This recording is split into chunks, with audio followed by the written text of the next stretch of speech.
A quick little note. During this episode, we discuss Alex Zanardi. This episode was recorded just a few days prior to Alex Zanardi's most recent incident. We wish him the best. We still have the same respect as we portrayed to him in the episode, but we just wanted everybody to know when the episode was recorded, and we wish him best of luck. Godspeed, Alex. No Driving Gloves were a combination of gearheads: John the Instigator, Derek the Conservative, Will the Builder, Sean the Racer, and maybe a guest. Invite you to listen while we sit down, have a drink, and discuss cars. Learn more and subscribe to the podcast with No Driving Gloves. Time now for the ride. Everybody, it's No Driving Gloves again. Today we have Sean co-hosting, and it's kind of an interesting special guest we have today. It's a gentleman named Nate Adams. I'm not sure his exact title, but he can correct me later on, but I'll say he's co-owner, president, somehow runs a company called Chassy Media. Chassy Media is co-owned or co-operated. I'm not sure the exact corporate structure. I don't get into that. I meet the people and really find them interesting, but he works with Adam Carolla, who's obviously a great comedian, has some pretty successful podcasts, and is a car guy. And Adam's put a lot of his money behind teaching cars and putting together really good car documentaries. And as I've said to Nate before, Adam's the big name behind it. Nate's kind of the, no offense to Adam, but the brains behind it. He knows how to put things together. And Nate is not the typical car guy. So we thought we'd have him on the podcast today and talk a little bit about maybe some of the magic he's able to bring to putting together car documentaries. They've put together the 24-Hour War, which is probably the movie or the documentary that finally got Hollywood off its butt to do the Ford versus Ferrari movie earlier. One of the first ones they did was Winning the Racing Life of Paul Newman. And at the time, I was restoring a formerly raced Paul Newman Lotus X180R. It's really a Lotus Esprit race car from the early 90s, but it really highlighted that, Paul Newman was an actor. Then he was a race car driver. Then he was a salad dressing man. And he's kind of remembered for his watches and his race driving anymore in our worlds more than his acting. Recently, they put out the movie, while doing the 24-Hour Wars, they came up with too much information on Carroll Shelby. They put out a sole documentary on Carroll Shelby and really went deeper into Carroll Shelby than ever, or more than ever. The most recent release they have is Uppity about Willie T. Ribbs, which, if you haven't watched it and you think there's some challenges in the racing world, what Willie did to get to even the level he was, if his skin was a different color, he'd probably be right up there with Michael Schumacher and Jimmy Clark, and you name your favorite driver, even Dale Earnhardt if you're a NASCAR guy. He would be that if he didn't have some of the challenges he had, and it was really good telling of that story. If you know what if you know what you're looking at when you're looking at talent on a racetrack, the folks that truly know what's going on, I mean, they put Willie T. Ribbs in that light just because they know what he went through to get to where he got. I mean, he's an epically good wheelman. There's no doubt about that. No doubt about that. And that documentary, like, I walked into our den and my wife started watching it. I didn't even know what she was watching. I was like, what are you watching? She's like, it's a Willie T. Ribbs thing. And she was only like 3 minutes in, and we were just glued. It was amazing. So I just had to throw that in there because your stuff is really captivating. And I'm fascinated to find out that, Nate, that you don't have do you not have the car gene at all? Like, are you not, or because if you don't, how in the world are you're digging in and you're telling these stories that are so captivating to those of us that truly are vehicular 24/7? Yeah, I mean, I think this is what makes Adam and I such fantastic partners. If you come to our offices, we have 30 race cars in our office. Adam has a restoration shop in the back of this building that just full-time repairs his race cars and restores the ones that he buys. And that is his passion, and he loves cars, and he knows everything about the cars and everything about the motors and, the compression ratios, whatever.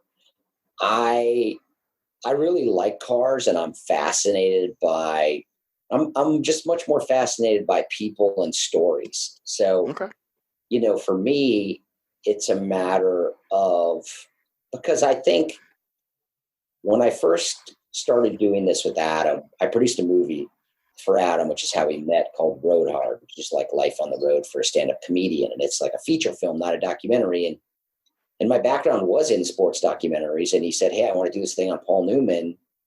People told me there wasn't enough there for a documentary, and look at the stuff. And I looked at it and I said, yes, there is. Without a doubt. Without a doubt. We're a great partnership because Adam does know all the nerdy car stuff. And I'm always there to go, if you start talking about motor mounts and racing, if you start getting too deep into the car guy world, any normal person's eyes are just going to glaze over because they don't care.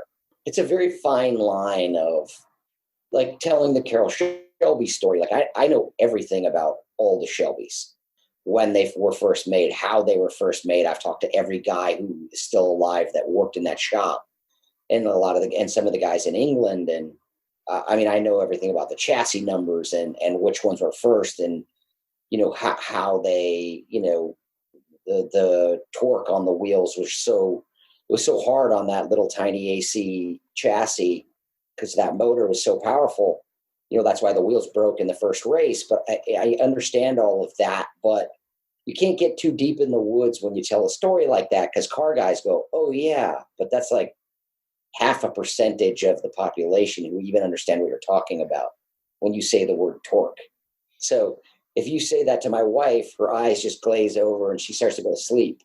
You've got to tell stories about people, and you've got to find the trigger points for those people and what allowed them to do what they did, because there were a lot better mechanics and car people than Carroll Shelby, but there was no one who had everything rolled up into one person like Carroll Shelby. There was no one like that. For him, you have to tell a story about a man who is an entrepreneur, an extraordinary race car driver, who literally one of the most decorated American race car drivers in history. Like, if you look at his record, his racing record, it's extraordinary. And people forget that. They know he won Le Mans, but they don't realize how many races he won. I think he won nearly half the races he entered. So you find me another racing driver who has that kind of record. You probably won't find one. Was forced out of the car and forced into doing what he did to stay involved in something that he loved. I mean, it's pretty amazing stuff. One of the things that you guys do really well in telling those stories, though, and it's something that has over the years, it drives me insane in so much cinema. And I know a lot of the stuff that you do, it's documentary. I get that. And so you have to deal in facts, but the motorsport in cinema over the years is almost turned into a cartoon of itself or a caricature of itself. And I met John when I was directing Second Unit on the John Travolta race car movie called Trading Paint we met in person in Alabama. Okay. And so I directed. Yeah, you guys were actually talking about using the radio station that I used to broadcast from as part of that. I just directed the car action. I was not responsible for the movie or the story. Okay. Because, okay. That part, I thought they could have maybe done things a little differently, but that wasn't. Vehicles in cinema in general, it drives me crazy. Like the 723 speed transmission, like the car that just continually upshifts and upshifts. And I know you were just talking about you can't drill down into the minutia, but you can make a film, whether it's documentary or purely fiction, and not get into this crazy. The car, he just upshifted the car 400 times during the last 30 seconds. And it's like an action movie where the guy shoots, 300 bullets out of a gun that has a 9 magazine. Right. When did you reload that gun? You're right. That drives me nuts. And you guys are so good at staying in the real world. And that's, I think, what appeals to the car people is the fact that. And that, I mean, that has a lot to do with Adam. Adam he's almost savant-like in knowing like what era, exactly what year a car is from. Like if you have a 64 and a 65, he knows. And he knows what all the sounds are. And the guy who does our sound design knows the difference between a GT40, and a Ferrari P4. So those sounds are car accurate. And if you've ever heard them both, they are very different sounds. And that's where I think the partnership that you guys have and what you do, because I have this problem when I watch any television show with my fiance, and I don't do what she calls suspend disbelief. And I'm always critiquing what's wrong with the scene, where the continuity errors are and that. But when you guys produce these automotive documentaries, there's not a lot for me to have to suspend disbelief on. Everything is very accurate, and it really appeals to that car nerd in me, the researcher and that, and it really grabs the car guy because everything is so accurate. But what you're bringing to the table, like you said, is that person. And we say that all the time. The Viper Club and the Porsche Club all say it's the cars that bring you together. It's the people that keep you coming back. So even as car people, we have that connection with people, but it's what keeps the non-car people interested in your movies. It's just I'm glad you and Adam came to work together, because you've figured out that balance of, liberty and justice, or, heel and towing. And yeah, well, I mean, Adam is very good at story also. But the thing is, there's an authenticity to what we do, because the number one belief that we have is the person who was there tells the story.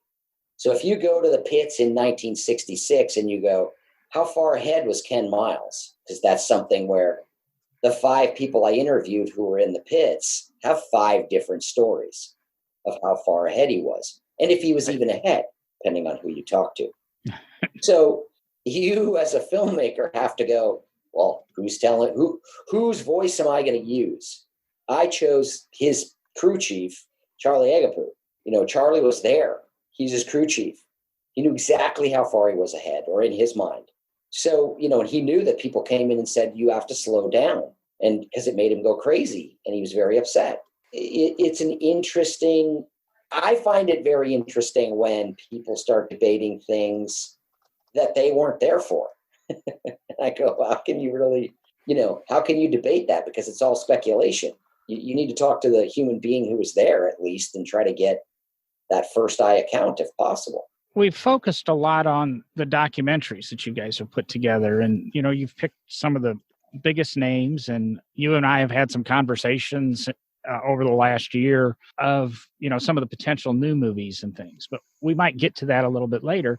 But the other thing that Chassy did that I've really enjoyed, and I showed some of your movies when I was at the Barber Museum at some events to help sell some DVDs. And when we showed the Paul Newman one, we sold every DVD we ordered from Chassy directly and had to buy more. And it just always sold out. And then, we expanded to a few of the other movies. I don't know, since I left Barber's 2 years ago, how that relationship's carried. But Chassy went on and they bought a lot of little catalogs. And if you're watching the video on Patreon of my backdrop, I've got, the Bug movie behind me, and I've got something about what's the Indian movie that's appeared to mind? The Indian Wrecking Crew, narrated by Jay Leno. Yeah, you guys took a movie that was decent, got Jay Leno to narrate it, remastered it a little bit, and you're taking these movies, these documentaries that should have been good, or that were B pluses, and making them the A documentaries by putting,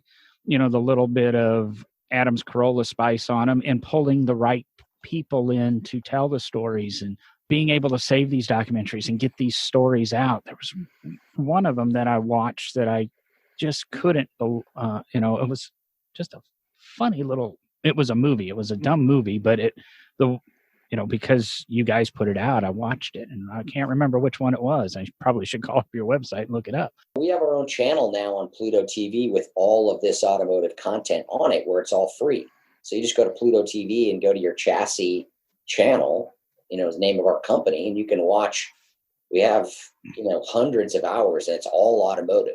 So it's all automotive doc series, documentaries. I mean, it's great automotive content, and that's what we like, and that's our niche. So we've really focused on that. Is this where, and I'll be honest, as a podcaster, I listen to other podcasts and I listen to CarCast with Adam, but I'm always listening for Adam because of his history. He loves the same era of cars I do and has the same feeling about Japanese cars and that.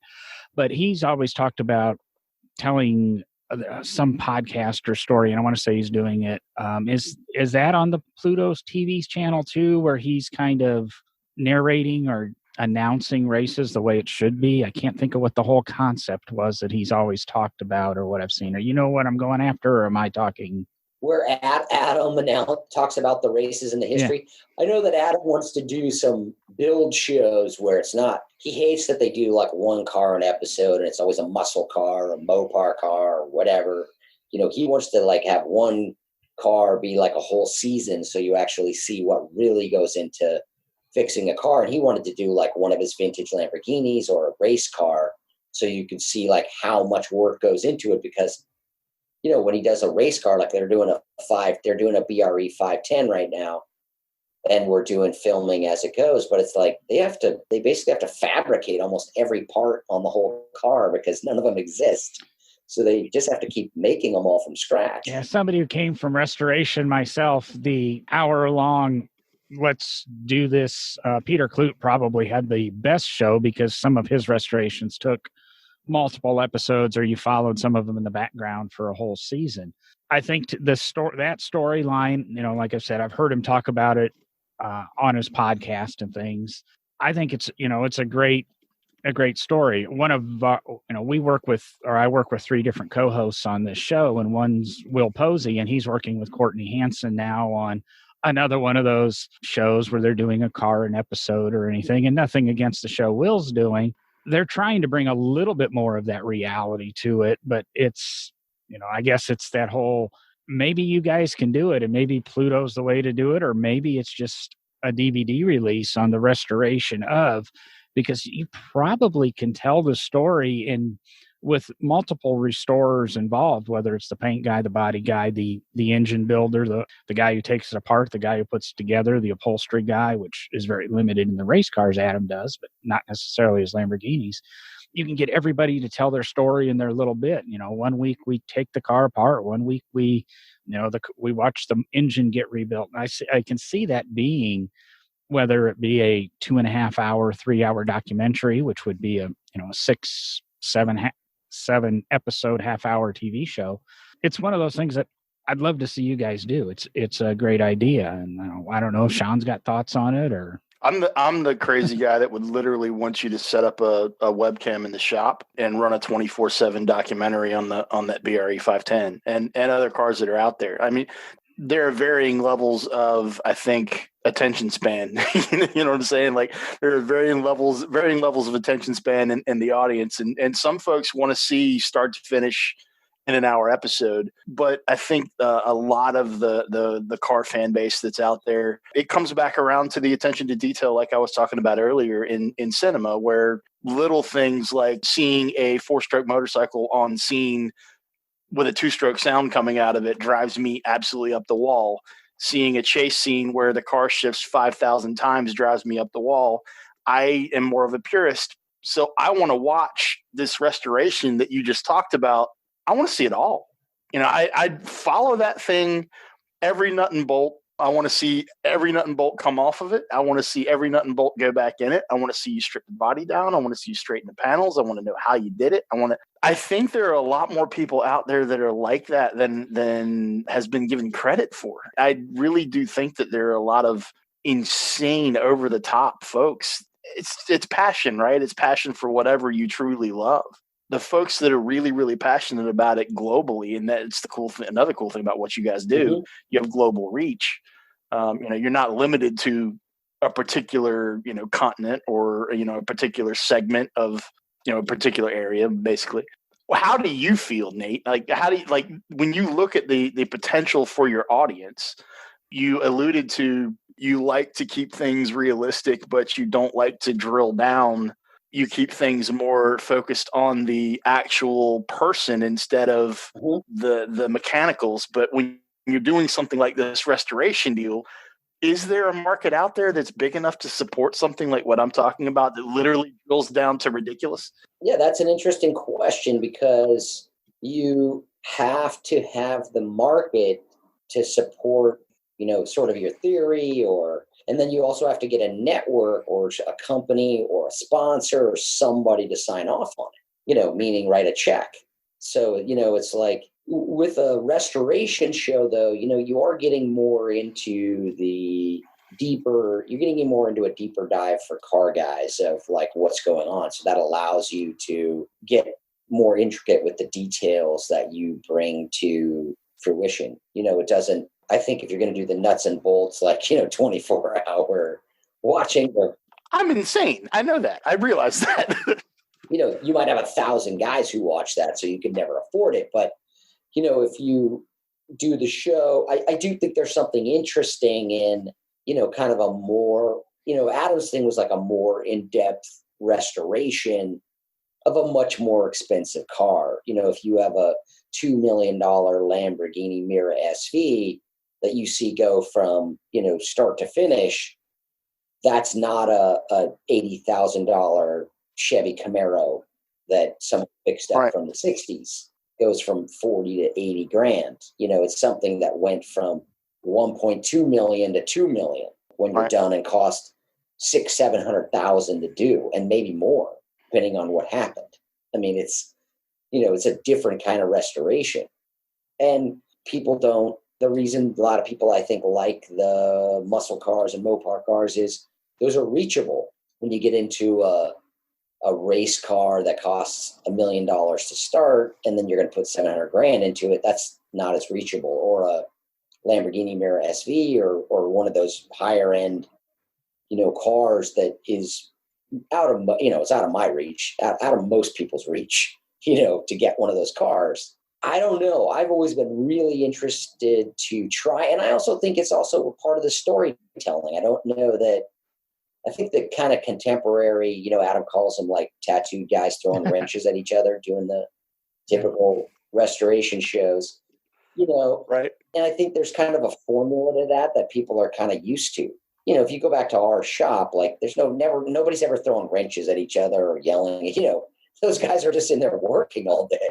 They're not back there like making drama because grandpa says it has to be finished in 20 minutes. Well, a lot of those shit, I mean, that's manufactured drama. Yeah, of course. I've produced that kind of content before. Yeah. Right. So, say every time a show came to the Barber Museum and wanted to do a show, one of the interesting things is they always wanted to have that interfamily drama or that arguing or that fighting.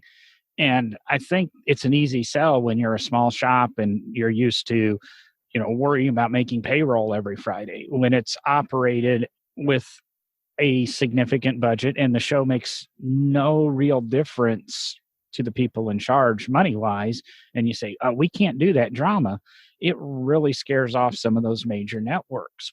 In the 20, 30 years that I've watched car television, there was a point in time I was desperate to see anything I wanted, and I would watch whatever CMT put on Saturday. And then it got a little bit better. And I'm going to say Courtney Hanson again with Power Block on country music television. And then it became Spike and whatever the network is this week. They built it to a little bit better of a car guy standard. But at some point, we lost it when somebody knocked on some motorcycle shop on the East Coast door and said, hey, we want to do this. And then it became all this drama. And then everything had to be the drama around, and the car, the motorcycle, or the mechanical object took a second fiddle to the people. And I think we're finally getting to a point where there are fans for that. There are people that are always going to watch a duck show, or they're always going to watch this chopper show, or that's what they want to see. But there's this 1% of the population, and maybe they're 10%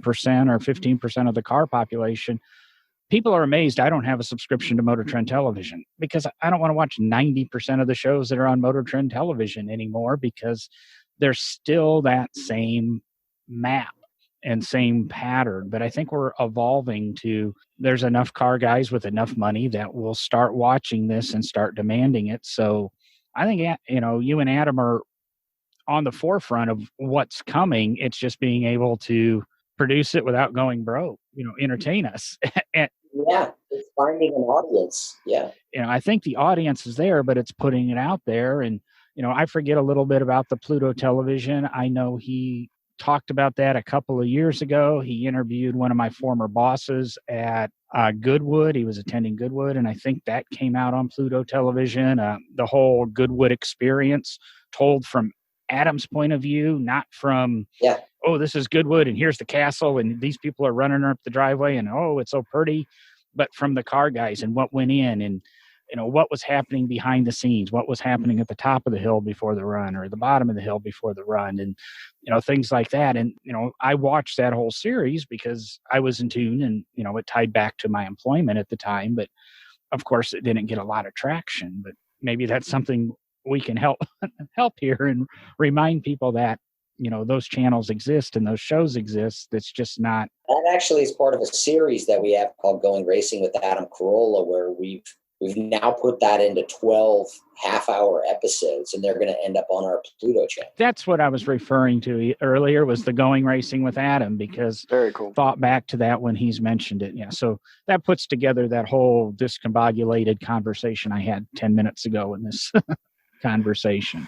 Going, I had alluded to, the movies you guys bought and remastered. I guess what's the thought process behind that? Because these are washed up things that, all failed, and, they rank up there with Revenge of the Killer Tomatoes on something, everybody forgets about these shows, and then you guys have brought it back. There's a huge cult following for Revenge of the Killer Tomatoes, though. Yes, but I mean, you could create a cult following behind any of those titles. And there's always a place for an automotive movie. There's always a place for a vehicular-based movie. They're just... Will you guys be digging for more? Are you digging for more? Can you say? Yeah, I'm going to try to put some feature films on. I mean, right now on our channel, we pretty much have all documentaries and docu-series. So everything is kind of fact-based content. And I am going to try to find like some older automotive titles to put on there. I don't know if I'll get clean, but we'll get what we can. I have a huge suggestion, and I don't know whether you've seen this movie or not,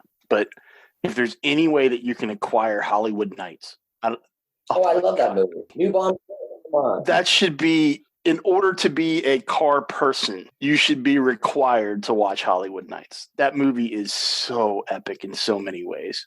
And there's so many people, like so many superstars. That was their first movie. Like, people don't realize Tony Danza, Robert Wall, Fran Drescher, Stuart Pankin, all of this, tons of amazing actors and actresses in that movie. That it's just a great, great film.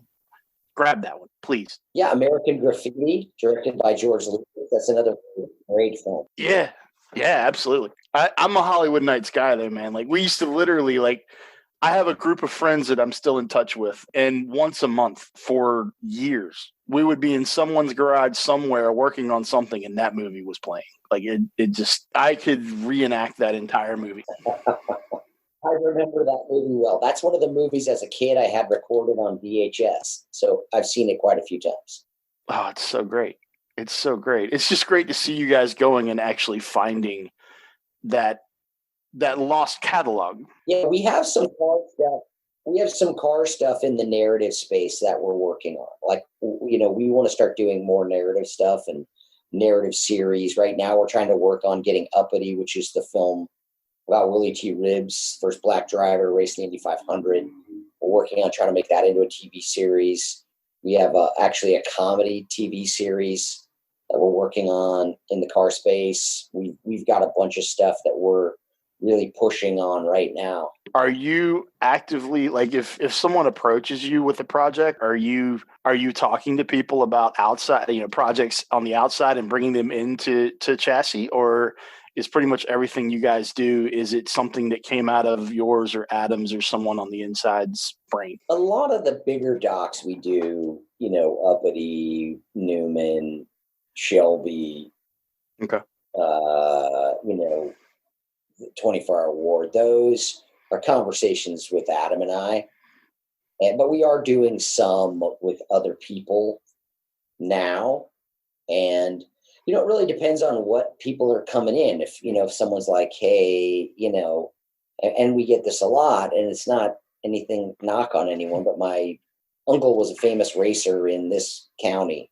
I can't help you, Like if it's not a household name, because you have to remember you're in an auto niche, which is a niche of a niche, and you're making a documentary, so it had better be an extremely compelling story or someone who is virtually a household name. Somebody came into you and said Smokey Unique was my best friend, and I still know everyone that knew him. And we have something along that lines is something that you'd pay attention to. But it's very hard.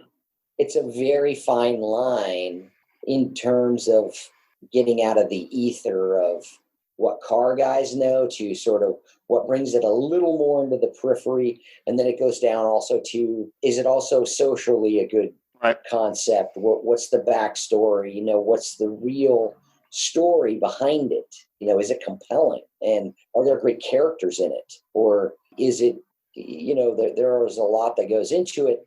We're not adverse to talking to people or finding other ideas. It's, right now, like Adam's financed all of our films. So, we're working on finding outside financing for the films we do now. So like, we're not going to finance someone's doc more than likely. If they want to do a doc and they come to us and go, hey, we have a partially financed or financed doc, that's a lot more.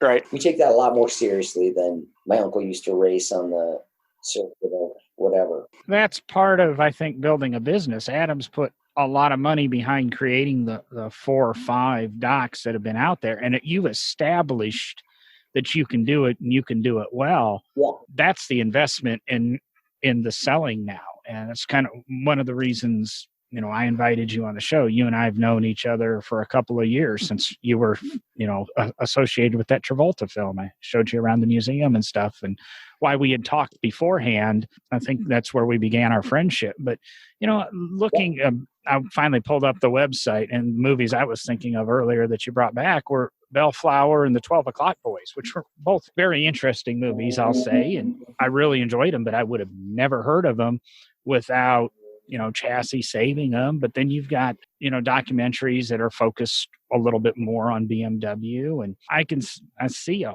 whole road ahead for you guys. And obviously you do, because you've got an office in Adam's new building there. And what might be on the agenda that you can talk about? You and I have even tossed around an idea. You said, I think you asked me, who would you do? And I gave you a name or two. And whether or not that ever happens, I doubt it.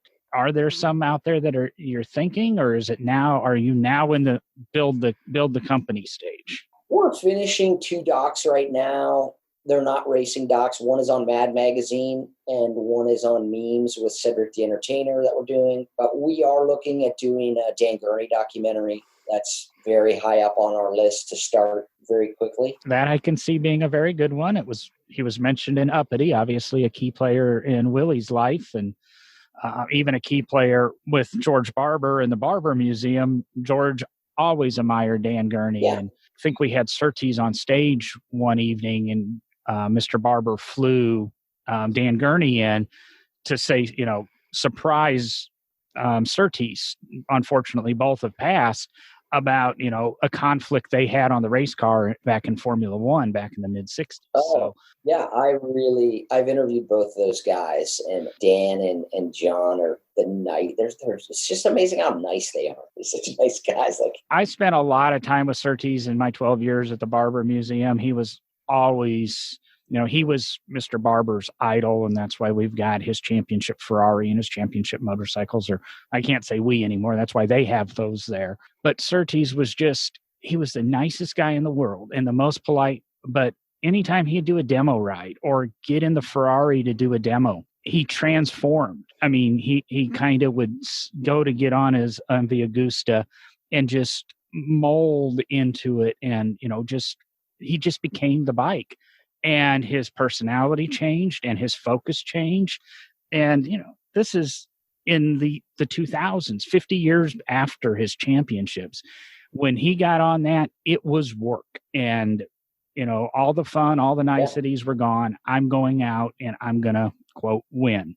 And it just was always something to see. And, a documentary on either Gurney or, Surtees, or however you put that together, Formula One in the 60s, where, it's been heavily discussed.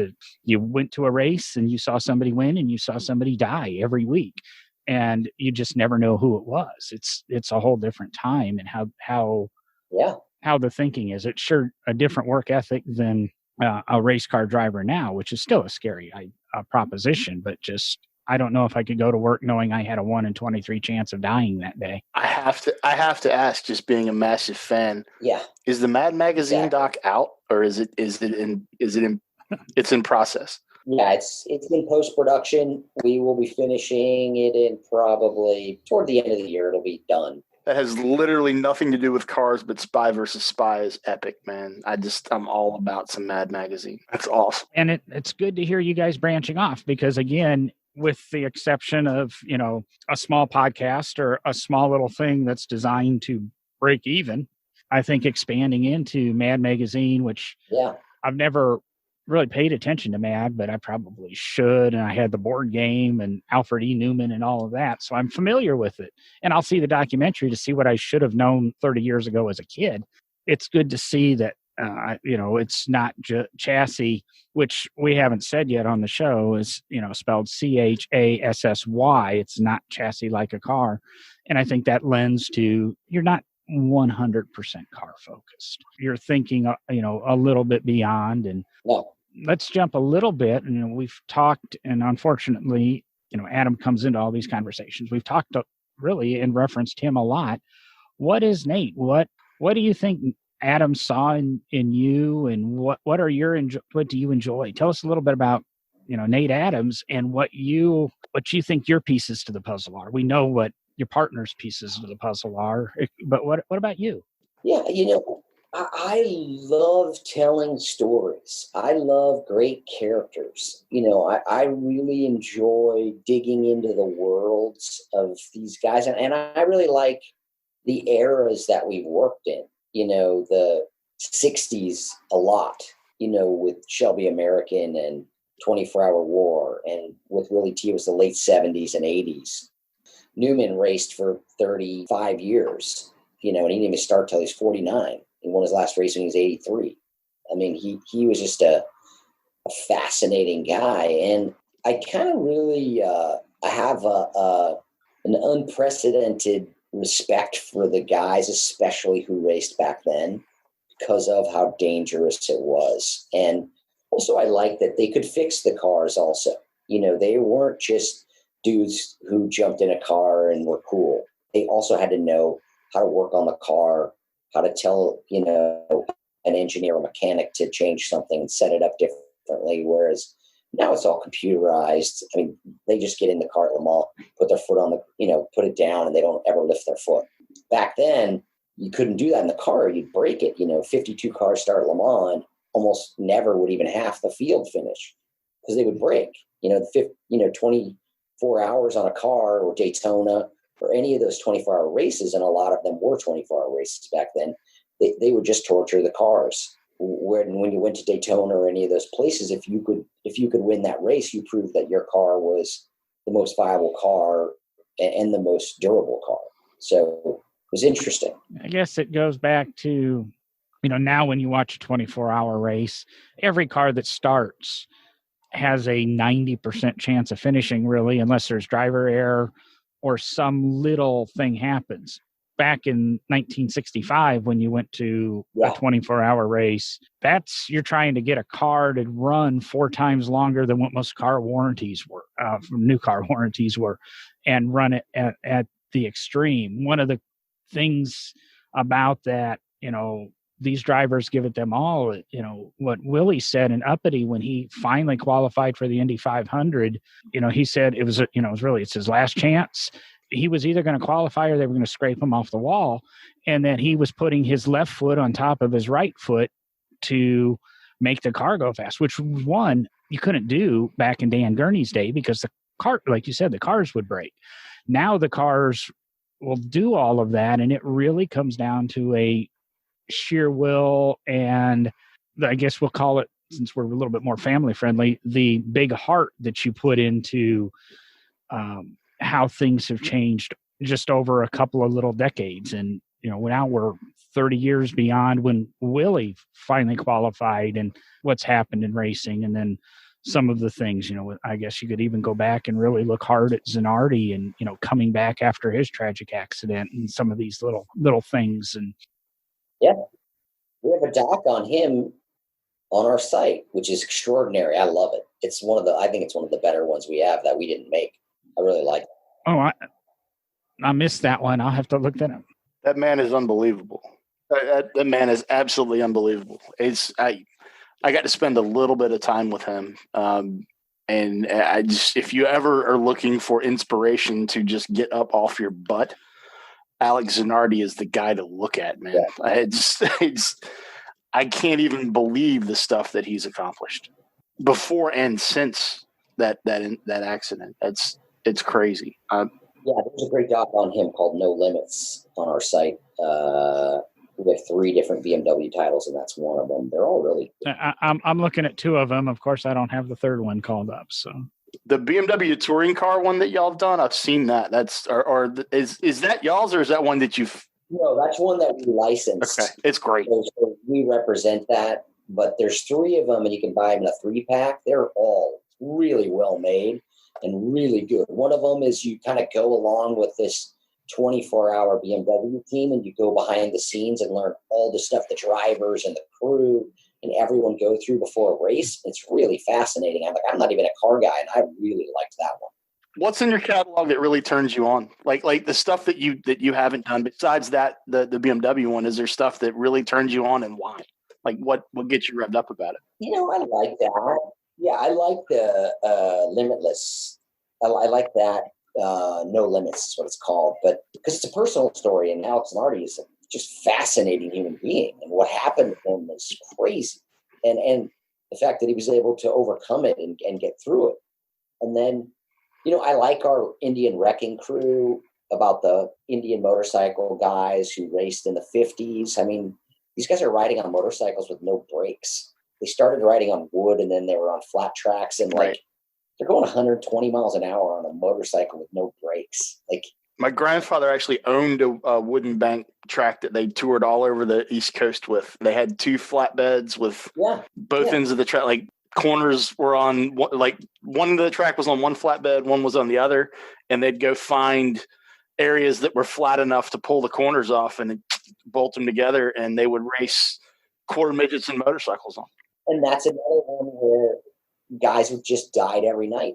Guys were dying all the time because you're going 120 miles an hour and you have no protection whatsoever. Yeah, when I started racing when I was 4, when I started racing motorcycles. He was telling me at 4 years old about guys that would wreck on his tracks and have splinters pulled out of their legs and arms that were like 2 feet long splinters off this board track. And I was like, I'm not racing on a board track. I'm never going to, like, the folks that did that, they were insane, but it's what they had, right? So that's what they had. So they did it. All of that stuff is amazing, man. I really, really dig the catalog that you've got. I wish I had Pluto. I don't have access to Pluto, but just get it online. If you have a computer. Yeah, you will have access to my money. I will be buying a bunch of these. I'll tell you what, if you go to chassy.com, CHASSY.com, all of our DVDs and Blu-rays and everything, they're all for sale there. So you can buy whatever you want. I'm looking at them right now. I'm about to buy 2 or 3. It's cool stuff, man. It's really cool stuff. I'm going to jump back to the board tracks a little bit, because if you go to the Harley Davidson Museum and even the Barber Museum, you have replicas of the board tracks, and they're all pretty and varnished and smooth. And now think back to the 20s. They were nothing like that. The boards were warped and curled, and they weren't smooth. They were splintered, like you said. A common thing in that motorcycle board track racing was they would pay you at the end of the evening. All the winners got paid at the end of the evening, because there was a good chance whoever won the first race might not live to the last race. And that, was a fact, and they were aware of it. And like Nate's alluded to, no brakes. You started, and there, really no throttle. The, carburetors are fully wide open. You didn't brake. You rolled up onto the track, and once the bike started, you went as fast as you could until you turned it off. It was what you did, and you did to have fun. I mean, we've got guys at dirt track now, and I going back to show my age, but back in high school in my 20s, everybody was dirt track and Monte Carlos and things like that in the Midwest, and it kind of the same thing. Not nearly as dangerous, but you spent every last dime, but you were able to hang out with your friends and have a good time. And I think that, again, that's the whole thing, is you might die on a Saturday night or a Friday night racing, but you had a hell of a time Sunday through Thursday to get to that race with all of your friends and the people around you. Going through your site, I probably will have to, order a few here. I know some of your films and stuff are available through various online subscriptions and that, if you wanted to quickly see something that Chassy offered. We have 3 films on Netflix. The 24-Hour War is on Netflix. Uppity is on Netflix, and Shelby American. Those are all films we've personally made. They're all available on Netflix. Like the 24-Hour War and Uppity, and Shelby American to a degree. My 2 cents would be, if you really like good movies, get the Blu-ray. It sounds 1,000 times better. I don't know what Netflix does in their audio. Sounds way better. I think the visuals way better. And also they all have special features that you learn like a ton more stuff about everyone involved. And I'll always put like some of the uncut interviews in the special features, so you can hear Peter Brock tell the whole story of the Daytona Coupe and all that stuff.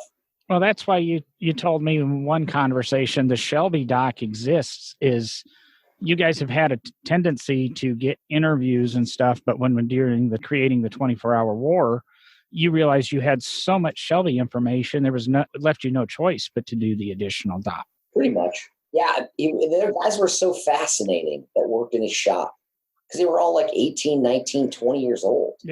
And everybody forgets that. We all think that, these people are 30, 40-year-old experienced engineers, and that Shelby himself was barely 35, 40 years old. He was the oldest guy in his whole shop.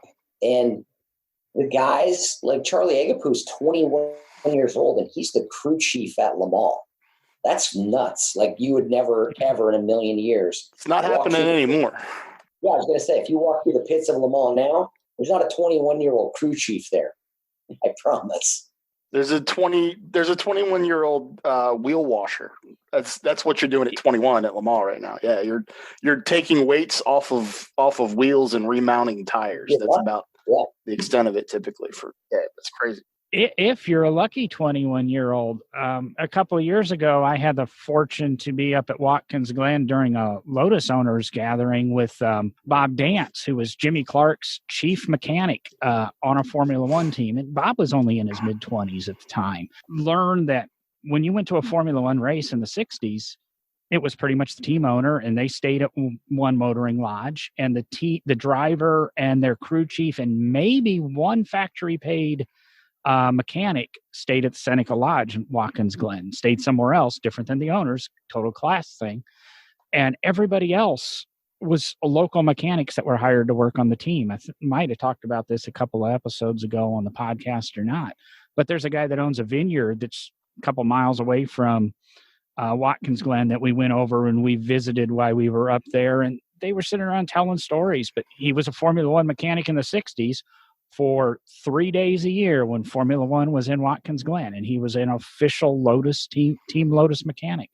Just totally different worlds, and the stories that are out there that, are unbelievably told, and how casual and how non-corporate and really everything was in the 60s. Now, of course, there were exceptions. There was Ferrari that was an exception, and, Lotus was still semi-strict. If you hear Bob tell some of the stories they used to do in the shop, get you a severe HR violation and terminated anymore. But I don't know, what movie was it? Was it Uppity, or was it the 24-Hour War or something? You've been able to get Bernie Ecclestone to sit down for multi-hour interviews. You've been able to get, I can't think of his name, but Piero Ferrari was the artist.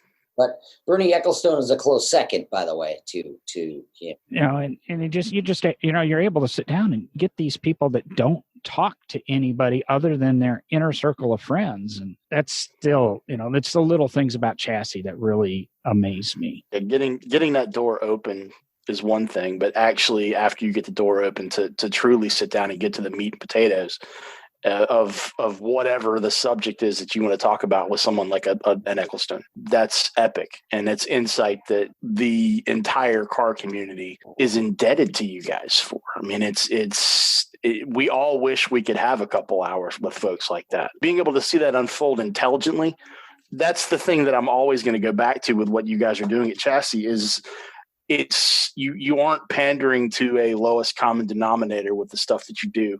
You're truly keeping it on a level that the vehicular oriented person appreciates, and we get stuff out of it, but you figured out a way to keep it human and to tell a story in a way that folks that aren't car people, you know, you bring them into that story and you paint that picture really, really well. That's not easy, man. And I just have to say thanks for doing it. You know, it's you're the only ones that have done it. You're the only ones that have done it on that level, I think. And it's really cool to have the time to talk to you about it, man. I appreciate you taking the time to do this. But I wanted to thank you, Nate, for taking time with us today to really discuss, you know, Chassy and what kind of magic Chassy and you are bringing to this automotive entertainment industry. And hopefully maybe some of our listeners will be able to pick up one of your films off the website or such and get their significant other, whether it's a car guy getting his spouse or girlfriend into it, or whether it's a car girl getting their accountant husband or significant other into it. It's a really good way, and they're not first date movies. Don't get me wrong. Anything, you know, you might scare your Tinder or Match.com friend away, but if you do it on a first date, but they're really good movies that really, you know, bring out the personality in people. So, again, check out, you know, Chassy Media. It's chassy.com. A lot of stuff on there. Adam's even got some of his personal stand-ups on there. You've got that. You know, check out nodrivinggloves.com. We'll have links to the episode and things like that, or any of our social medias. Does Chassy have any other thing? You have a Facebook or Instagram or something, don't you? Or Oh, yeah. We've got Facebook, Instagram, Twitter, all that stuff. Come follow us, CHASSY Media. So, you know, we've got Chassy, CHASSY.com. That's where you can buy all the DVDs and the Blu-rays and whatever and the downloads. And come follow us on social media. And yeah, we appreciate it. Pinterest, Tinder, TikTok, Periscope. Don't have that. I'm just kidding. I'm just kidding. Little new for me. And you can only manage 3 social medias. They always say pick the 3 that you're good at and you think get the best response. But and then check out Pluto TV. Yep. Definitely check out our channel on Pluto TV. If you're a car person, you'll love it. With that, we're going to thank you, Nate, for spending a little bit of time with us this afternoon. And I hope to be able to talk to you, or maybe we'll put something together with maybe one of your other movie stars. Cool, man. Thanks, guys. I appreciate it. Thanks for coming on, Nate. Sure. Yeah. No worries, guys. Thank you. We'll talk later. Thank you for listening, and remember to look us up at nodrivinggloves.com. There you can find back episodes, links to products we recommend, and links to all of our social media. Be sure to tell a friend about us. No Driving Gloves is edited and produced by J. Lewis Productions.